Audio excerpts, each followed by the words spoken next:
crois que le flipper était interdit, on est d'accord, aux États-Unis en fait. Des années très noires, c'était interdit par tous les cafés.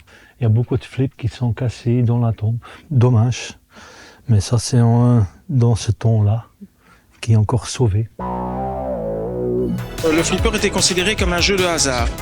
Et donc, du coup, ils l'ont interdit et on a vu disparaître comme ça les machines qui ont été cassées. Et c'est un joueur qui est allé démontrer à la commission des jeux que le jeu de flipper n'était pas un jeu de hasard, en montrant qu'il fallait justement viser pour pouvoir obtenir un maximum de points. Et que du coup, c'est un jeu d'adresse. Et l'interdiction ne s'est pas appliquée. Après la preuve, ils ont recommencé avec les flips. Il y a fait beaucoup de flips qui étaient mourir. Nous sommes à Chicago dans les années 30. Harry Williams crée Contact, le premier flipper électrifié. À chaque impact, le plateau s'illumine, comme par magie. En 1947, un détail vient tout changer. Les flippers. Ces petits bras changent la donne pour le joueur. Le flipper devient un jeu d'adresse.